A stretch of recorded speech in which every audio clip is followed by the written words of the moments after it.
Querido Pai Santo do céu, vem fazer-nos companhia, Senhor, para que juntos nos possamos alegrar e te possamos louvar e bendizer de todo o nosso coração.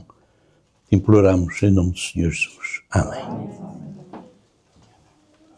Vamos iniciar o nosso culto esta manhã com o hino número 13. 1-3.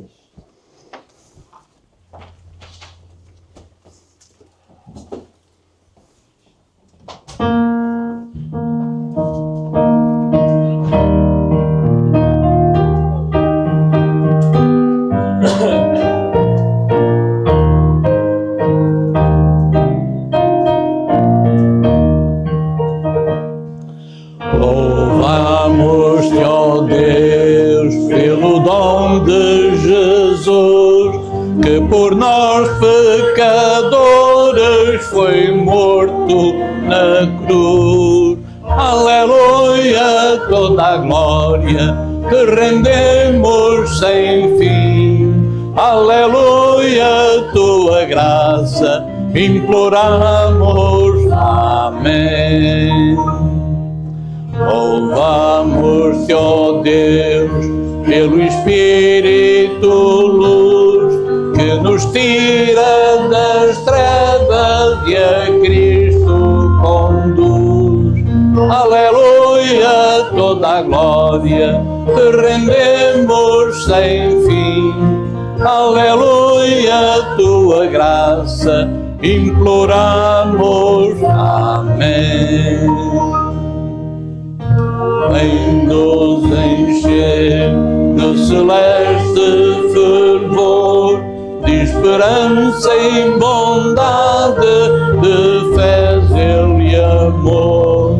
Aleluia, toda a glória te rendemos sem fim.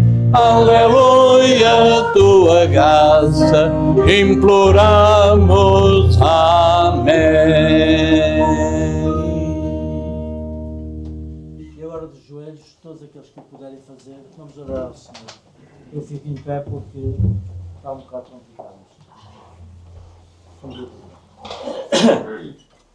Senhor nosso Deus, nosso querido Pai que estás nos céus, te rendemos graças e louvores pela nossa presença aqui, Senhor, e te queremos pedir que continues a ajudar-nos, abençoando-nos, protegendo-nos, guardando-nos e livrando-nos de todos os males e todos os perigos deste mundo. Amém. Bendiz as nossas vidas de harmonia com a tua vontade para a tua honra e glória. E agora peço uma bênção especial para a pessoa indicada para fazer este culto, que as palavras vindas dele possam vir ao encontro das nossas necessidades espirituais e possam calar bem fundo nos nossos corações. Dá-nos a continuação de um bom dia na tua companhia. É tudo quanto ousamos suplicar em nome e por amor de Jesus. Amém. Amém, Senhor.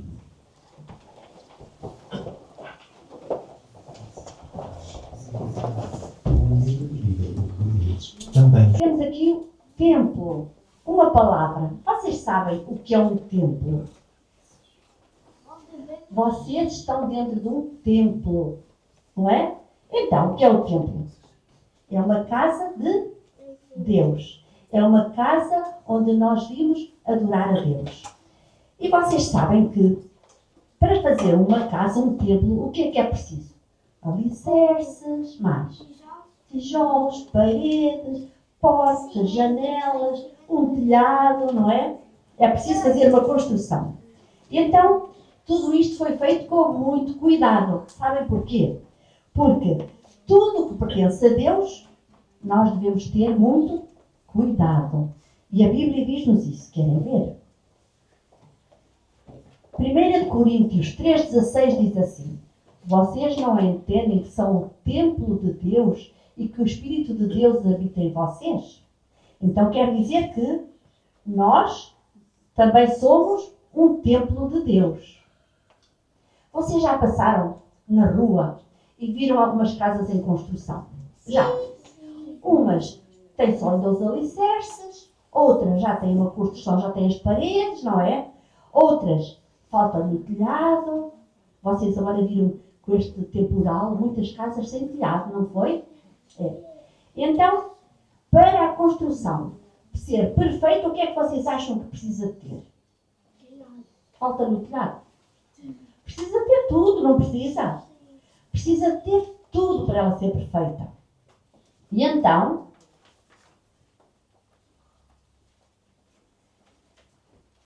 a Bíblia diz-nos que nós, o nosso corpo, também é o templo de Deus. Então quer dizer que também somos uma construção de Deus, não é?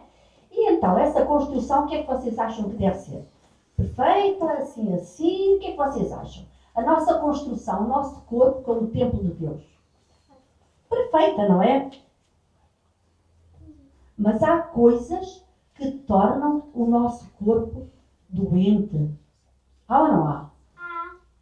Então, essas coisas nós devemos, não devemos pô-las na nossa vida. E então Deus dá-nos algumas coisas que nós devemos fazer. E a palavra de Deus ensina-nos isso. Olha, devemos fazer o quê? Comer brócolis. Saudável, não é? Nós devemos comer saudável, fruta, como diz ali a Sara, não é? E também devemos ficar à frente da televisão o dia todo? Não. Então o que é que devemos fazer? Praticar atividade física, não é? Mas também devemos descansar. De preferência descansar a horas. Deitar cedo, para quê? Para nos podermos levantar também cedo e bem dispostos. Também devemos beber água. Também devemos respirar ar puro. Ir para a natureza, não é? Passear ao ar livre. Apanhar sol. O sol tem uma vitamina muito importante para nós, que é a vitamina D. E também devemos ter domínio próprio. O que é que isso quer dizer? Eu vejo ali 2 pratos tão convidativos. Qual é que vocês iam escolher? Eu acho que muitos dos que estão aqui iam optar por um ali. Exatamente. Eu não sei qual é daquele lado, mas eu acho que ias para aquele da fruta, não é? Eu acho que sim. Ainda que nos apetecesse de vez em quando ir para o outro, mas sabem que domínio próprio é escolher aquilo que nos faz bem. Depois também vemos o que é que vocês ali veem daquele lado. Confiar em Deus. O que é confiar em Deus? É acreditar que Ele quer o melhor para nós, não é? Isso é ter a certeza de que Ele quer o melhor para nós. E porque nós somos o templo de Deus, o Espírito Santo habita em nós. Então devemos também ser um templo perfeito. Não é? E então eu espero que todos nós possamos confiar no nosso Deus para que nós possamos ser um templo agradável a Deus, habitar em nós. Está bem? Agora vamos fazer só uma pequena oração. Querido Deus, obrigada, Senhor, porque Tu escolheste habitar em cada um de nós. Peço-te, Senhor, que Tu possas ser com cada um destes meninos, que os ajudes a fazer escolhas sábias para a vida. É o que suplicamos no nome de Jesus. Amém. Amém. Quero agradecer de uma maneira especial a todos os nossos queridos visitantes. Eu gostaria, porque não os conheço e não tive a oportunidade de os cumprimentar, gostaria que, por favor, todos que estão hoje em visita à Igreja da Gândara dos Olivais, que levantassem a mão, por favor. 1, 2, 3, 4, 5, 6, 7. Maravilha. Deus seja louvado. Muito obrigado pela vossa presença e só vos digo que voltem sempre. Serão sempre bem-vindos e será com muita alegria que nós os receberemos. De braços abertos, coração aberto, mente aberta sois nossos. Hoje, nem sei porquê, mas também não interessa. Vou falar-vos de uma coisa que, quando a preparei, me foi um pouco estranha. E tive que pesquisar muito para dar corpo, para que compreendarmos bem porque é que Jesus, poucos minutos antes de morrer, pregado na cruz, disse: tenho sede. Não era normal. Jesus Cristo nunca se queixou, nunca se lamentou.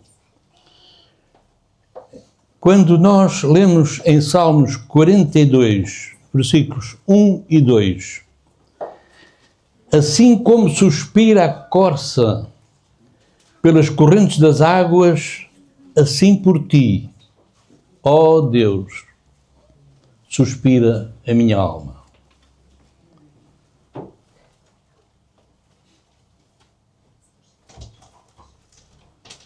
Naquela sexta-feira, a última que Jesus viveu como homem, completamente como homem, completamente como Deus, sem nunca, nem por um segundo, nem por um só pensamento, pretender utilizar todos os dons que ele possuía. Ele quis, nesta terra, viver exatamente como teria vivido o primeiro ser criado à imagem e à semelhança do próprio Deus, como Adão.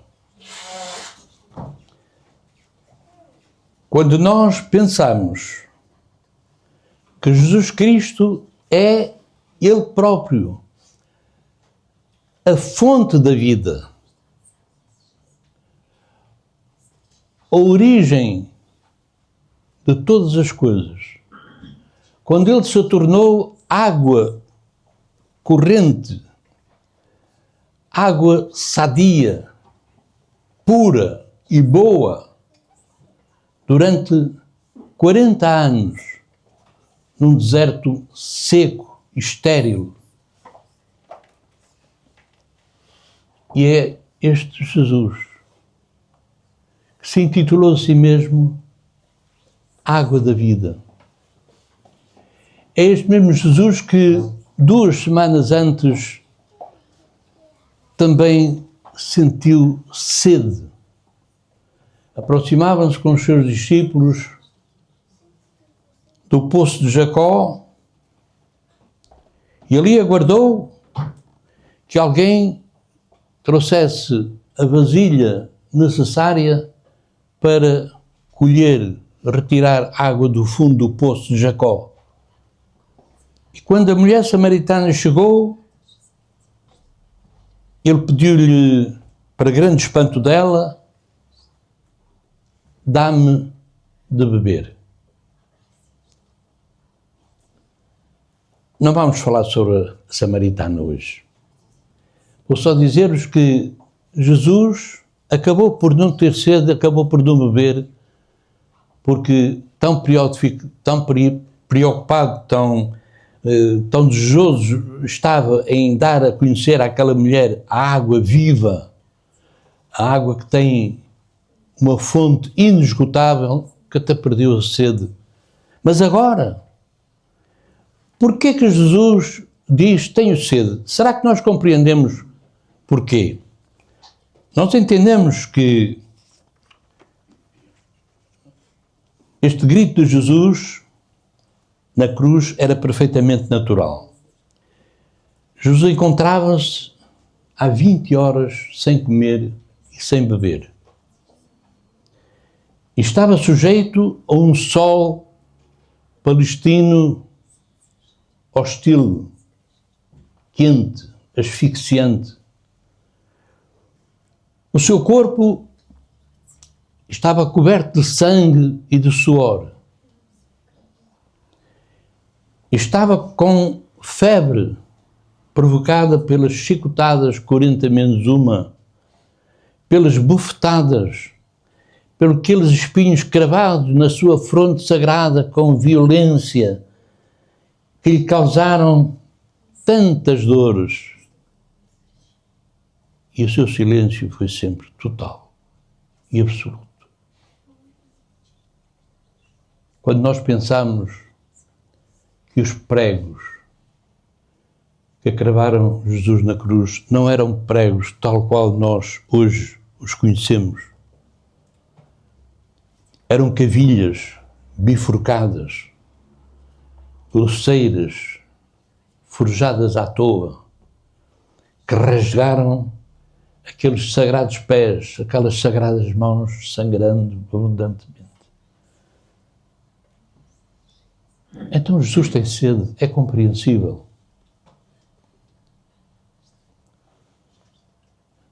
Jesus nunca se queixou dos seus problemas.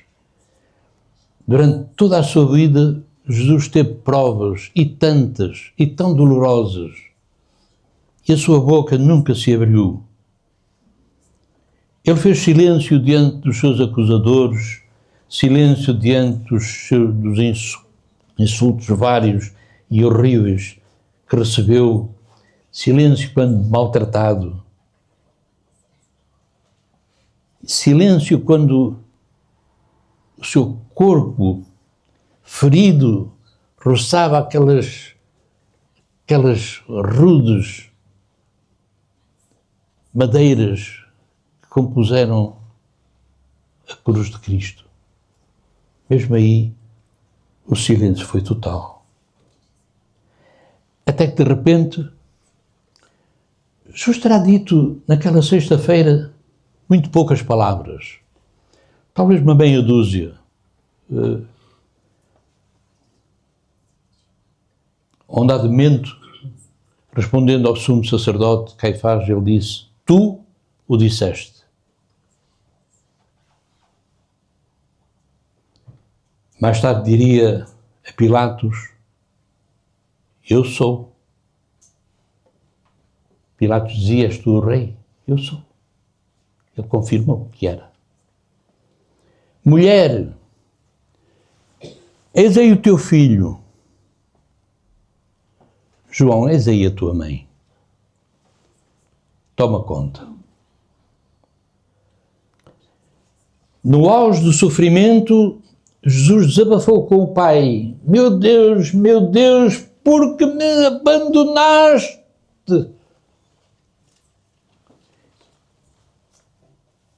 E finalmente, eu tenho imediatamente este desabafo, angustiado. Ele diz com um sorriso para o lado: em verdade te digo, hoje estarás comigo no paraíso.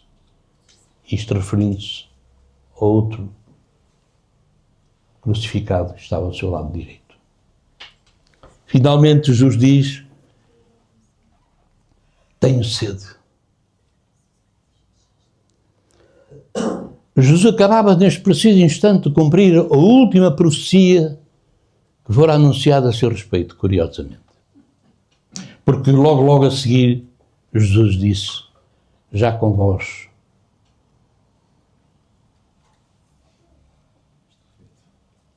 baixa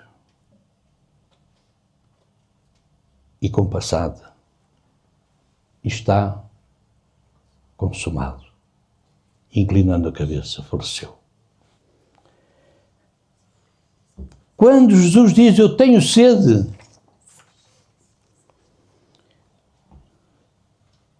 na verdade, ele não está a dizer outra coisa senão o que encontramos no Salmo 69, no verso 21, na última parte. Se alguém tiver este texto à mão, em alta voz, por favor, que o diga. Última parte do verso 21. Na minha sede me deram a beber vinagre. Obrigado, Nelinho. Nelinho acabou de dar. Porque, curiosamente, neste mesmo capítulo, está a dizer uma coisa que os irmãos, se calhar, nunca pensaram, eu também nunca tinha pensado nisso antes, mas que, achando estranho, começo a compreender algo mais do que a sede propriamente dita. O que é que nós podemos ler, e eu agora já não vou pedir ao Nelinho que seja outra pessoa a ler, a última parte do verso, na mesma 69, a seguir. Então, 69 depois do verso 21. E vão descobrir uma coisa muito curiosa, muito curiosa. Quem pode ler a seguir ao verso 21, o que é que Jesus, o que é que o profeta, cantor, diz?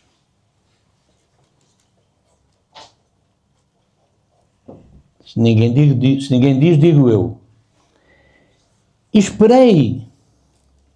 Estava tão fraco. Estava tão quebrantado o coração. Estava fraquíssimo. E esperei que alguém tivesse compaixão de mim. Deram-me vinagre. Eu esperava compaixão. Esperava que consoladores viessem para dar algum alento. Mas não os achei. Deram-me fel por mantimento e na minha sede me deram vinagre. O que é que fizeram a Jesus? Com uma cana, com uma esponja espetada no topo da cana, e beberam aquela esponja em vinagre e fizeram chegar a esponja aos lábios de Jesus. Não é propriamente um copo d'água. Se foi só para cumprir a profecia, e foi, porquê que Jesus associa a esta sede a falta de alguém que lhe viesse dar um pouco de alento? De alguém que viesse consolar. Por isso é que eu creio que as duas coisas estão associadas. O discípulo amado João, a quem Jesus acabava de recomendar a sua mãe, Maria. João era porventura, ou se não era o único, era o único que estava junto à cruz no Getsemane, no Gólgota. Mas curiosamente, foi ele que na véspera de sexta-feira, na quinta-feira à noite, estivera com Cristo também no jardim do Getsemane.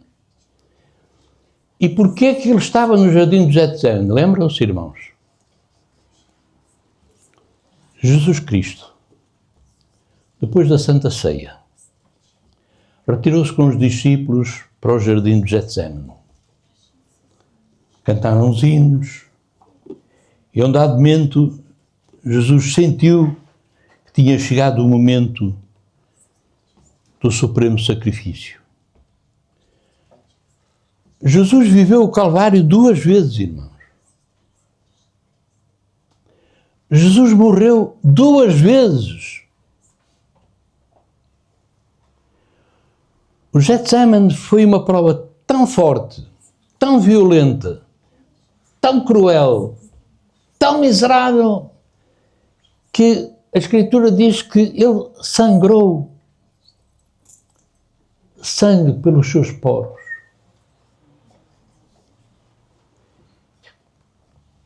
E ele pediu a 3 discípulos que fossem com ele um pouco ao lado, um pouco à parte.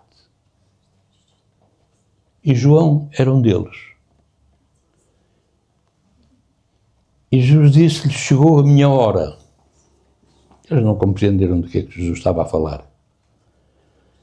Ficai aqui comigo e fazei o quê? Só lhes pediu uma coisa. O que é que Jesus pediu aos 3 discípulos no Getsemane? Velai. E estai comigo. Ficai um pouco de tempo, 1 hora.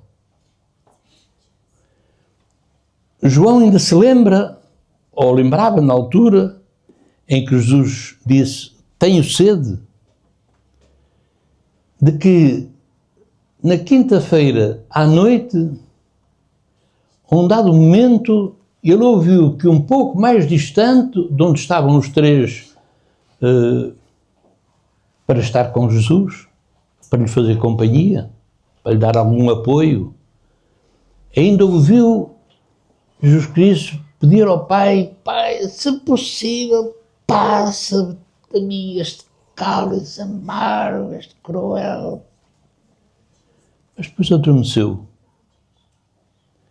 E quando acordou, 1 hora depois, viu Jesus transfigurado em dor, com um visual terrivelmente afetado pela grande prova pela qual estava a passar. Mas diz que o que mais tocou a João profundamente, e por isso ele se arrependeu profundamente, foi a decepção que Jesus sentiu por ver que os 3 amigos estavam dormindo. Por isso, João compreendia aquelas palavras do Mestre. E João compreendeu também que este querido Jesus, o seu querido Mestre, com quem ele andara 3 anos e pouco, sempre próximo, sempre ligado, frequentemente encostado a Jesus, repousando até, inclusive, em alguns momentos, a sua cabeça no peito de Jesus. Este João descobriu que Jesus finalmente tinha vivido sempre só. Descobriu que Jesus sofreu só. E agora compreendia perfeitamente que Jesus estava morrendo só. É por isso que, quando nós lemos que Jesus tinha sede, Jesus de facto tinha sede, realmente sede, estava completamente desidratado, mas a sua maior sede não era a de água, também era de água, mas não só. A sua sede era sede de amor, era sede de simpatia, era sede de consolo, era sede de ter alguém ao seu lado. Quando Jesus pronunciou aquelas palavras, meu Deus, por que me abandonaste? Jesus, de facto, realmente estava só. Nesse momento, nem o Pai estava com o Filho, porque o Filho tinha que cumprir o seu sacrifício só. Deus estava sofrendo terrivelmente.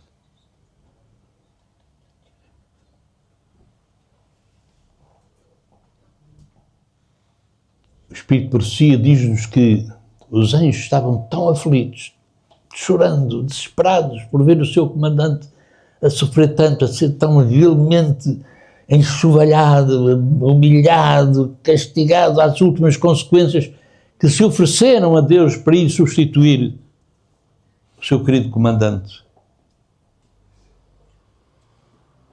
Deus disse, não. Ninguém pode fazer por Cristo o que só Cristo pode fazer pelo homem.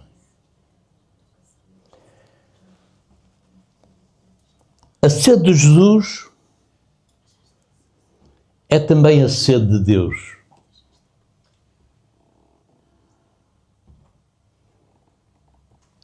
A sede de Jesus é também a sede do Espírito Santo.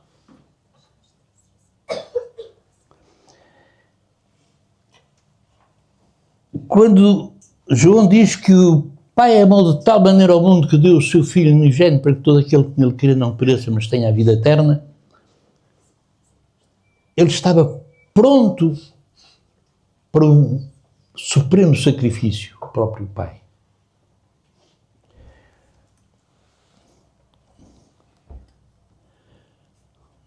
Tanto ódio, tanta violência,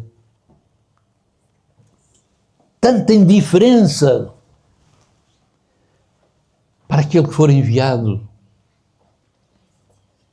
para salvar o homem, fazia doer o coração de Deus, Filho de Deus, Pai de Deus, Espírito Santo.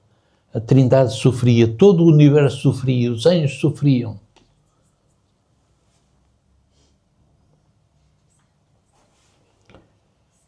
O que Jesus estava pedindo naquela hora era um pouco de água fresca, de reconhecimento, de gratidão pelo supremo sacrifício que ele estava fazendo. Ele apenas via ingratidão, apenas via desprezo, apenas via ódio.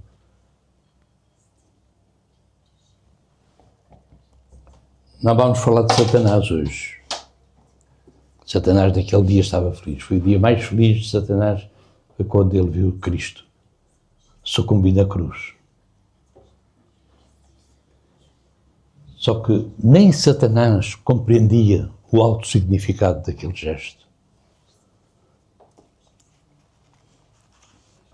Ele vive arrependido, mas não arrependido no sentido de emendar a mão, mas de arrastar com ele, como náufrago, tantos quanto ele possa arrastar para o fundo do abismo.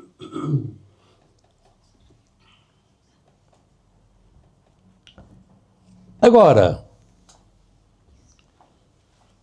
Cristo pediu de beber, não lhe deram de beber.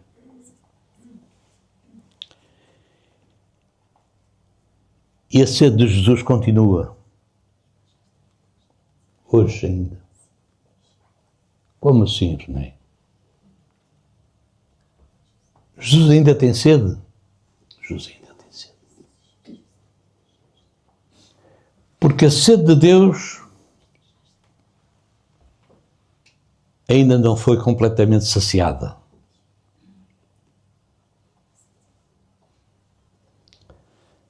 Enquanto houver uma alma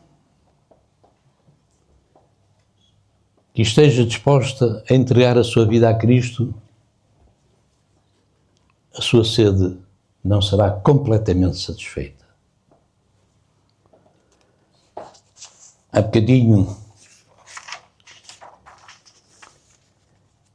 esta querida criança, Isaac, de quem eu gosto tanto, ele disse isso tudo no poema que cantou. Recebendo de nós, Deus, a força, o poder, a companhia, a inspiração, então Deus pode conseguir fazer de nós aquilo que é o objetivo supremo da Trindade, que é novas criaturas. Ontem eu ouvi um pastor comentar que nós somos o que somos, bonitos, feios, mal formados, grandes, pequenos, andões, que envelhecemos, que enfraquecemos, que nos tornamos decrépitos, que nos tornamos... E eu estava a ouvi-lo falar, de que maneira eu estava a compreendê-lo, não é? E diz que Deus não põe mão nisso, porquê? E ele comentava que não era importante. Nós éramos apenas a consequência, o nosso envelhecimento, a nossa decadência, não era nem mais nem menos que o resultado do pecado que faz esse trabalho, mas há uma coisa que ele pode fazer, é transformar o nosso caráter, é transformar a nossa mente, é transformar a nossa maneira de pensar, de agir, porque é aí que se vai manifestar a glória de Deus, é aí que se vai manifestar o poder de Deus, é aquilo que ele pode fazer em criaturas que condenadas estavam, agora ele as pode recuperar mediante a sua entrega, a sua lealdade, o seu arrependimento, o seu novo desejo de viver, de ser feliz, de realizar coisas que o homem sozinho não pode realizar. Mas Deus unido ao homem pode fazer milagres todos os dias. É verdade que eu estou a ficar velho. Olhem só para mim. Já me conheceram mais jovem, agora estou cansado, já nem consigo ajoelhar-me, irmãos. Há bocado ajoelhei, mas foi com tanto esforço que me levantei, porque tive uma cadeira que pude agarrar para me levantar, porque se eu me ajoelhar na igreja, alguém tem que me levantar, eu já não consigo levantar-me sozinho. Que importa isso? Acha que eu estou triste por isso? Eu quero lá saber. Eu ainda hei de correr no céu como glória a Deus. Exatamente. Como? Ok. Como um cabrito montejo, posso ainda galgar colinas, posso ainda ser feliz através dos séculos da eternidade, só pelo facto de que Deus está agindo na minha vida e me está transformando. Não tanto como eu gostaria, mas, enfim. Agora, o que Jesus nos está pedindo era o que ele estava a pedir uns minutos antes de entregar o seu Espírito na cruz, no Calvário, em Jerusalém. O que ele me está a pedir hoje é exatamente a mesma água que ele me dá. Será pedir muito? Que eu devolva? Não só usufrua, beneficie, seja eu primeiro favorecido, mas quando Jesus me dá a água da vida, ele está-me a dizer, dou-te a ti, René, pessoalmente, me dou ao Fernando, me dou ao Mico, ao meu querido irmão. É de facto para uso pessoal, mas é para uso transmissível também.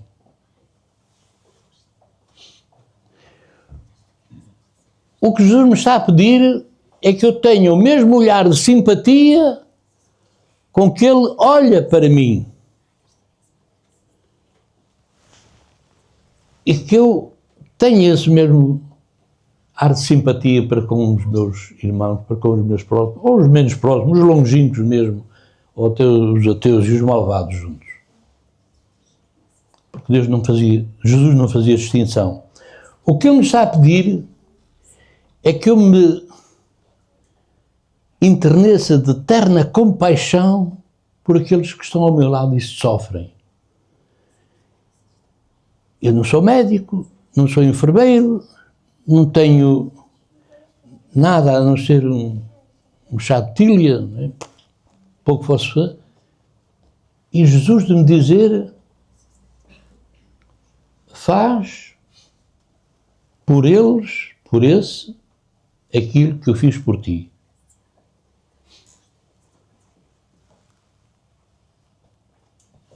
Quando nós pensamos que podemos fazer as mesmas coisas pelo próximo que Jesus fazia, nós perdemos coragem, perdemos fé, perdemos tudo. Não é possível, dizemos nós. E Jesus nos dizer, é possível. Tu podes exercer sobre os outros uma influência tal que eles vejam em ti eu, Jesus Cristo.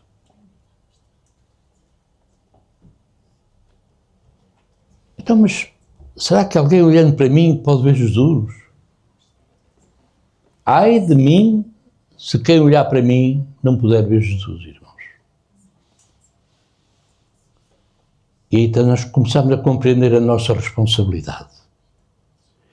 E nós começamos a compreender que todos os dias nós devíamos dizer a Deus: Jesus, tenho sede.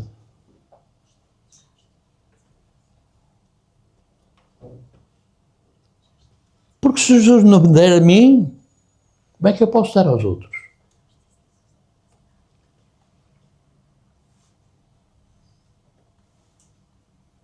Pensamos nós nisso.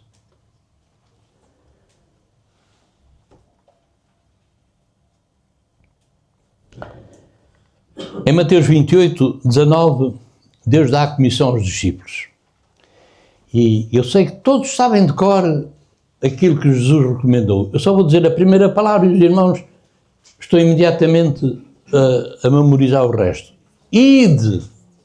E depois lembram-se de todo o resto, não é? E eu agora vou parafrasear isto e vou só dizer uma coisa. Ide e dai de beber a quem tem sede.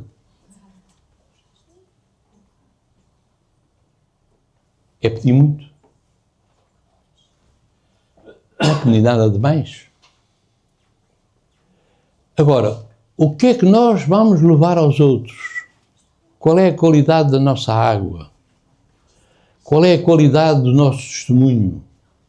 Qual é a qualidade do meu novo viver, se é que estou a viver em Cristo, como é o meu novo viver em Cristo?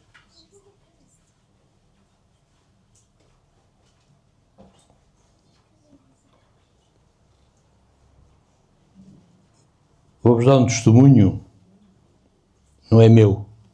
Gostava que fosse meu, mas não é meu. Eu conheci um jovem em França que ele só queria fazer trabalho missionário. Estava em França para fazer trabalho missionário, ele era sueco, mas ele só queria falar a toda a gente, ele interpelava as pessoas na rua, no parque, na praia, nos estabelecimentos comerciais. Ele entrava para falar de Cristo. Era impressionante esse jovem. Eu conheci pessoalmente e cheguei a fazer algum trabalho missionário com ele. E fomos um dia ver uma senhora, já muito idosa, uma senhora dos seus 80 e muitos anos. E ela recebeu-nos na casa dela, 3 ou 4 vezes, fomos lá. E essa senhora um dia, para grande espanto meu, diz-me: quando estou a ver o Anderson entrar em minha casa, parece que estou a ver Jesus a chegar. Ela estava tão feliz, tão em paz. Senti uma tão grande alegria pelo entusiasmo dele, porque todo ele era sorriso, todo ele era alegria, todo ele era entusiasmo, todo ele era otimismo, todo ele era Cristo, para a frente. E quando eu ouvi aquela senhora dizer isso, e ela falava de, não era cristiano, eu pensei, eu tenho que fazer como este rapaz. Eu era mais velho que ele, mas tinha apenas, eu 40 anos, ele 20, ele tinha 21 ou 22 anos, mas as pessoas diziam, portanto essa senhora dizia dele, e outros pensavam igualmente, tinham o mesmo conceito desse rapaz. Quem via o cristiano falar, via Jesus. E foi para isso que Deus nos colocou na Gandra dos Olivais, irmãos. E foi para isso que Deus nos chamou ao mundo Valga. Eu de Santa Maria da Feira, vós das terras de onde nasceram, me conto de tão longe que vem, está aqui para dar testemunho. Mas foi para isso que Deus nos chamou aqui, não foi para mais nada. Não foi para mais nada que Deus chamou cada um de vós, para dar testemunho, para refletir o seu caráter, a sua bondade, a sua disponibilidade, aquela maneira que Jesus tinha maravilhosa de de se encher de compaixão por todos aqueles que sofriam. Eu termino a minha reflexão só para vos pedir que ide agora, cuidado, irmãos.